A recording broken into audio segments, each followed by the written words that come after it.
You'll want to start by having all of these materials and tools. A couple rubber bands, this box with hinges and tiny screws in it. You'll need 2 hinges and 8 screws.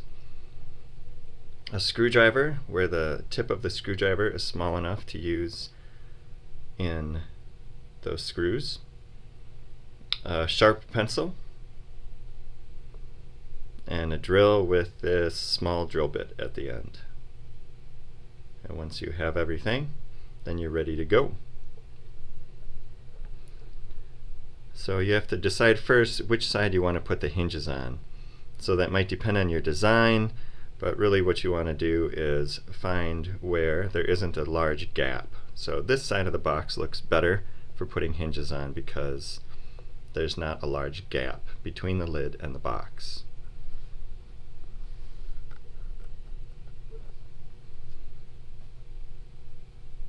Alright, once you have that decided, you want to grab your rubber bands, and you'll use those to attach and hold the lid on the box.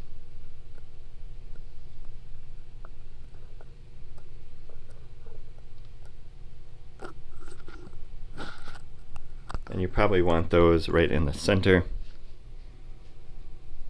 Alright, next you're going to take 2 hinges and you're going to line them up right so the middle of the hinge goes right across the gap.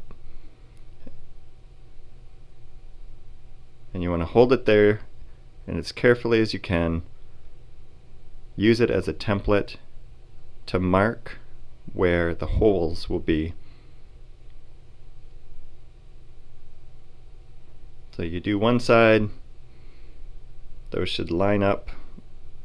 You might double check it, and the middle of the hinge should be right at the gap. And then you do the other side. It looks best if they're equally spaced. So on this box, part of it is marked with the marking gauge so that they're the same distance from the edge. And then I continue doing that same thing, marking each of the holes. Alright, once you have those 8 holes marked, then it's time to drill them into holes. So with the drill, you want to very carefully line up the drill bit with the center of each of those dots.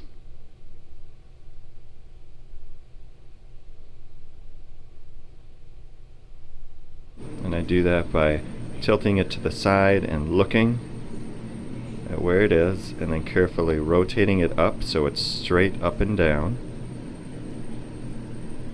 You want to drill in straight up and down.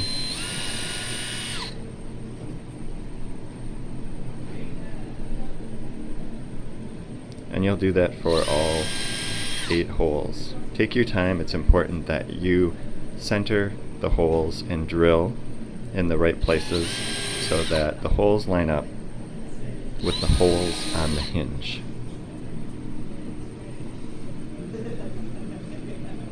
There we go, those 4.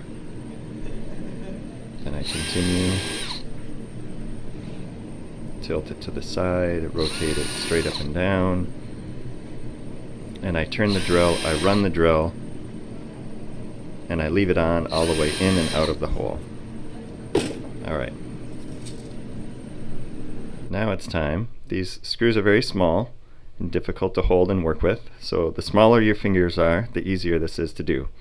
So with my fingers, it's a little difficult. I'm going to put a screw into one of the holes in the hinge to help me hold it into place.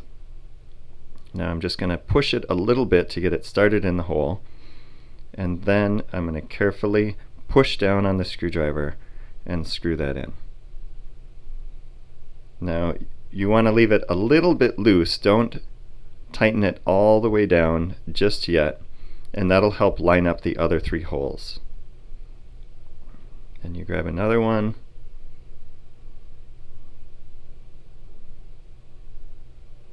hold it carefully,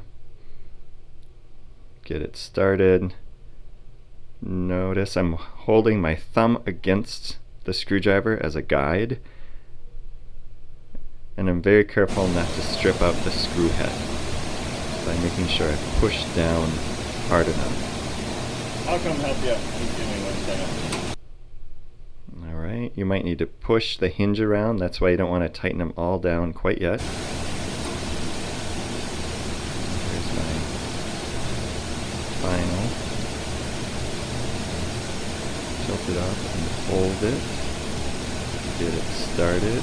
Use my thumb as a guide, making sure that I don't strip out the screw head. Alright. And now that all 4 are started, I can finish those up by tightening them down. You don't want to tighten them too far because you'll strip the screw head, or you'll strip out the wood where the screw is grabbing on inside of the hole. Alright, so that's one hinge is done. Alright, then I would continue this with my other hinge, repeating the same process.